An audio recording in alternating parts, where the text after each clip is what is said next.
ನಮಸ್ಕಾರ. ಕಿವೀಸ್ ತಂಡವನ್ನ ಏಕಪಕ್ಷೀಯವಾಗಿ ಸೋಲಿಸಿತು team India. ಬಳಿಕ ದಂಗಾದರು ಪಾಕ್ ದಿಗ್ಗಜರು. ನಂತರ ನೀಡಿದರು ದೊಡ್ಡ ಹೇಳಿಕೆ. ಹಾಗಾದರೆ ಸುದ್ದಿಯ ಸಂಪೂರ್ಣ ಮಾಹಿತಿ ಏನು?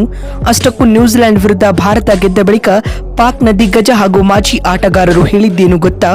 ಹೀಗೆ ಇದರೆಲ್ಲದರ ಬಗ್ಗೆ ಇವತ್ತಿನ ಈ ಒಂದು ವಿಡಿಯೋದಲ್ಲಿ ಸಂಪೂರ್ಣವಾಗಿ ತಿಳಿಸ್ಕೊಡ್ತಾ ಹೋಗ್ತೀನಿ. ಆದ್ದರಿಂದ ದಯವಿಟ್ಟು ಈ ವಿಡಿಯೋವನ್ನ ಕೊನೆವರೆಗೂ ನೋಡಿ.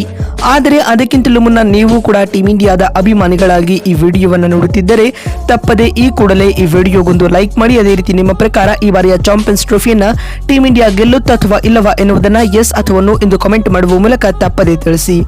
ಹೌದು, ದುಬೈನಲ್ಲಿ ನಡೆದ ಭಾರತ ಮತ್ತು ನ್ಯೂಜಿಲೆಂಡ್ ನಡುವಿನ ಚಾಂಪಿಯನ್ಸ್ ಟ್ರೋಫಿಯ ಲೀಗ್ ಹಂತದ ಕೊನೆಯ ಪಂದ್ಯದಲ್ಲಿ ಟೀಂ ಇಂಡಿಯಾವು 44 ರನ್ಗಳ ಭರ್ಜರಿ ಗೆಲುವು ದಾಖಲಿಸುವ ಮೂಲಕ ಟೂರ್ನಿಯಲ್ಲಿ ಸತತ 3 ಗೆಲುವುಗಳನ್ನು ದಾಖಲಿಸಿಕೊಂಡು ಅಜೇಯ ತಂಡವಾಗಿ ಸೆಮಿಫೈನಲ್ಗೆ ಎಂಟ್ರಿ ನೀಡಿದೆ ಮತ್ತು ಮಾರ್ಚ್ 4ರಂದು ಭಾರತ ತಂಡ ಸೆಮಿಫೈನಲ್ ಅಲ್ಲಿ ಆಸ್ಟ್ರೇಲಿಯಾ ತಂಡವನ್ನು ಎದುರಿಸಲಿದೆ. ದುಬೈನಲ್ಲಿ ನಡೆದ ಈ ಒಂದು ಪಂದ್ಯದಲ್ಲಿ ಟಾಸ್ ಸೋತು ಮೊದಲು ಬ್ಯಾಟಿಂಗ್ ಮಾಡಿದ ಟೀಂ ಇಂಡಿಯಾ ನಿಗದಿತ 50 ಓವರ್ಗಳಲ್ಲಿ 9 ವಿಕೆಟ್ ಕಳೆದುಕೊಂಡು 249 ರನ್ ಕಲೆ ಹಾಕಿತು. ತಂಡದ ಪರ ಶ್ರೇಯಸ್ ಅಯ್ಯರ್ 98 ಎಸೆತಗಳನ್ನು ಎದುರಿಸಿ 79 ರನ್ ಬಾರಿಸಿದರೆ ಅಕ್ಷರ್ ಪಟೇಲ್ 61 ಎಸೆತಗಳಿಂದ 42 ರನ್ ಮತ್ತು ಹಾರ್ದಿಕ್ ಪಾಂಡ್ಯ 45 ರನ್ ಬಾರಿಸಿ ತಂಡದ ಪರ ಟಾಪ್ 3 ಸ್ಕೋರರ್ ಎನಿಸಿಕೊಂಡರು. ಇನ್ನುಳಿದಂತೆ ಕಿವೀಸ್ ತಂಡದ ಪರ ಮ್ಯಾಟ್ ಹೆನ್ರಿ 5 ವಿಕೆಟ್ ಪಡೆದು ಮಿಂಚಿದರು. ಪಂದ್ಯ ಗೆಲ್ಲಲು 250 ರನ್ಗಳ ಗುರಿಯನ್ನು ಬೆನ್ನಟ್ಟಿದಂತ ಕಿವೀಸ್ ತಂಡಕ್ಕೆ ಭಾರತದ ಬೌಲರ್ಗಳು ಶಾಕ್ ನೀಡಿದರು.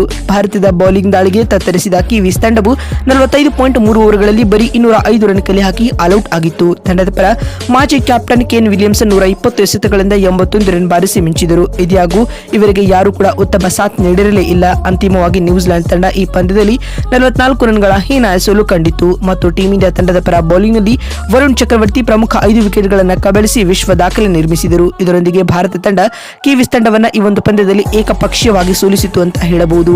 ಇನ್ನು ಭಾರತದ ಈ ಗೆಲುವಿನ ಕುರಿತು ಮಾತನಾಡಿದ ಪಾಕ್ನ ದಿಗ್ಗಜ ಆಟಗಾರರಾದ ಶೋಯಬ್ ಅಖ್ತರ್ ಅವರು ಈ ರೀತಿಯಾಗಿ ತಿಳಿಸಿದ್ದಾರೆ.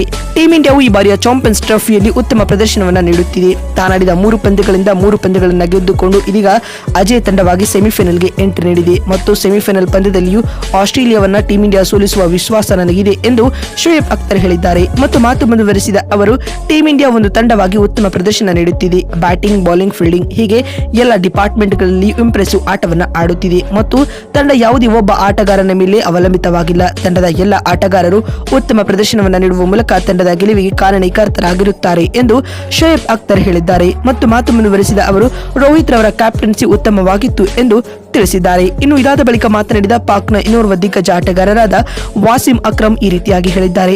ಟೀಂ ಇಂಡಿಯಾ ಒಂದು ಹಂತದಲ್ಲಿ 30-3 ಆಗಿದ್ದಾಗ ಸಂಕಷ್ಟಕ್ಕೆ ಸಿಲುಕಿಕೊಂಡಿತು. ಈ ಹಂತದಲ್ಲಿ ಅಕ್ಷರ್ ಪಟೇಲ್ ಮತ್ತು ಶ್ರೇಯಸ್ ಅಯ್ಯರ್ ಉತ್ತಮ ಇನ್ನಿಂಗ್ಸ್ ಕಟ್ಟಿ ಟೀಂ ಇಂಡಿಯಾವನ್ನ ಸಂಕಷ್ಟದಿಂದ ಪಾರು ಮಾಡಿದರು. ಇವರಿಬ್ಬರ ಈ ಆಟವೇ ಗೆಲುವಿಗೆ ಅಡಿಪಾಯ ಹಾಕಿತು ಎಂದು ವಾಸಿಂ ಅಕ್ರಮ್ ಹೇಳಿದ್ದಾರೆ.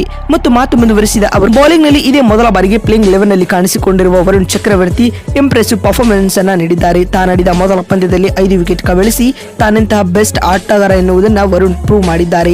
ವರುಣ್ ಚಕ್ರವರ್ತಿರವರನ್ನ ಮುಂಬರುವ ಪಂದ್ಯಗಳಲ್ಲಿ ಆಡಿಸಲೇಬೇಕೆಂದು ವಾಸಿಂ ಅಕ್ರಮ್ ಹೇಳಿದ್ದಾರೆ. ಮತ್ತು ಮಾತು ಮುಂದುವರೆಸಿದ ಅವರು, ಭಾರತದ ಈ ಪ್ರದರ್ಶನವು ನನಗೆ ಖುಷಿ ನೀಡಿತು ಎಂದು ಹೇಳಿದ್ದಾರೆ. ನೋಡಿದ್ರಲ್ಲ, ಕಿವೀಸ್ ವಿರುದ್ಧ ಟೀಂ ಇಂಡಿಯಾ ಏಕಪಕ್ಷೀಯವಾಗಿ ಗೆಲುವು ದಾಖಲಿಸಿದ ಬಳಿಕ ಪಾಕ್ ದಿಗ್ಗಜರು ಹೇಳಿದ್ದೇನು ಅಂತ ತಿಳಿಸಿಕೊಡುವ ನಮ್ಮ ಈ ಪ್ರಯತ್ನ ನಿಮಗೆ ಇಷ್ಟವಾಗಿದ್ದಲ್ಲಿ ತಪ್ಪದೆ ಈ ಕೂಡಲೇ ಈ ವಿಡಿಯೋಗೊಂದು ಲೈಕ್ ಮಾಡಿ.